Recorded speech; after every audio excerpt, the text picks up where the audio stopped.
Quddiem l-allegazzjoni li ħarġet fil-beraħ f'dawn l-aħħar jiem dwar ix-xiri tal-voti mill-Partit Laburista, il-Kummissarju tal-Pulizija Angelo Gafà kif ukoll il-Prim Ministru Robert Abela għandhom jieħdu azzjoni immedjatament. Dan għaliex din hija allegazzjoni li qed thedded is-sisin ta' pajjiżna.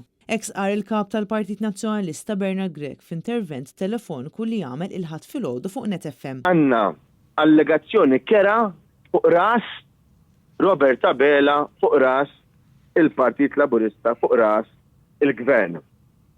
U l-Kummissarju tal-Pulizija Angelo Gafà għandu jqum mir-raqda u jiżgura li l-Korp tal-Pulizija jinvestiga l-allegazzjoni li qed isiru mingħajr ma jħares lejn wiċċ ħadd. Angelo Gafà għadu sal-lum jibża jirfes il-kallijiet. Angelo Gafà qiegħed hemm biex jara li min suppost dal-pajjiż jerfa' r-responsabilità kunx ikun il-materja qiegħed suppost jieħu passi, però dan mhux qed jagħmlu. Dwar il-każ tax-xiri tal-voti mill-Partit Laburista, Bernard Grech qal li din hija allegazzjoni serja ħafna li qed issir minn xi ħadd li kien jimmielita fih dan il-Partit Laburista. Saħaq li din il-kwistjoni hija materja li fuqha tibbaża ħafna d-demokrazija ta' pajjiż modern.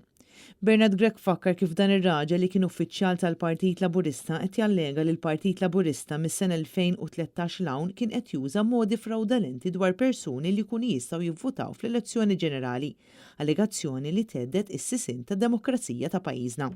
Huwa saħaq li f'dan il-pajjiż li suppost għandu istituzzjonijiet li qed jaħdmu sal-lum kull ma smajna kienu attakki fuq il-Partit Nazzjonalista u Kummissjoni Elettorali li qalet li m'għandix taqsam fejn ma smajna xejn min naħa ta' Angelo Gafà u Robert Abela.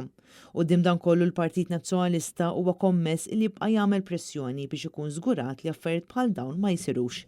Robert Abela nerġa' ngħid għandu obbligu lejn il-poplu Malti u Awċi għaliex jekk din l-allegazzjoni mhux minnha allura irid jeħlisna minn din is-sħaba sewda jekk hija minnha iridu jintrefaw ir-responsabbiltajiet miż-żgħir sal-gvernet. Il-kap tal-Partit Nazzjonalista qal li issa huwa ċar li l-Maltin huma mxebbajn dwar is-sitwazzjoni li għaddej minnha pajjiżna fejn il-politika ta' żieda fil-popolazzjoni qed iġġib lil pajjiżna qarbteħ fosthom fis-settur ambjentali, infrastrutturali u anke fis-settur tas-saħħa. Dan huwa gvern li baqa' jġib nies barranin minn barra l-Unjoni Ewropea biex bil-politika tiegħu bl-ekonomija tiegħu tal-kwantità jibqa' jaffeċ lill-poplu Malti u Awċi. Il-kwalità tal-ħajja għandu dritt għalija kulħadd. U sfortunatament illum qegħdin narawha kullum kien. Rajnija fit-traffiku għadna narawha u ngħixuhom nesperjenzawha kuljum. Qed narawha fil-postijiet pubbliċi.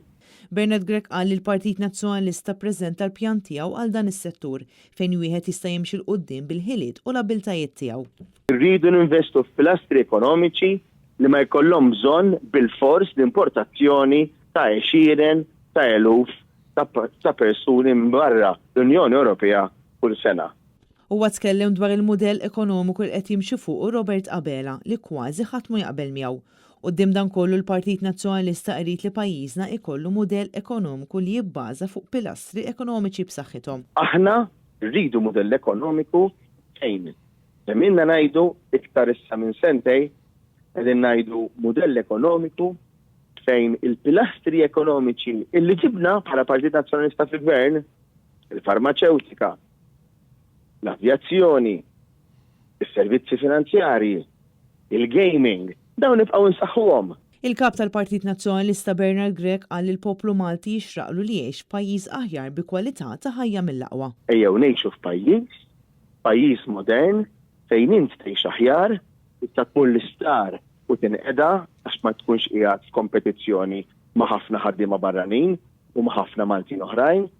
Tkun tista' tmur l-iskola u li jidek jista' jmur l-iskola u jindew nerġgħu nibnu l-iskejjel, nibnu l-iskejjel ukoll ħajjet u nibqgħu f'dal pajjiż iva ikollna l-ambjent u l-kwalità tal-ħajja li jinti jixraqlek.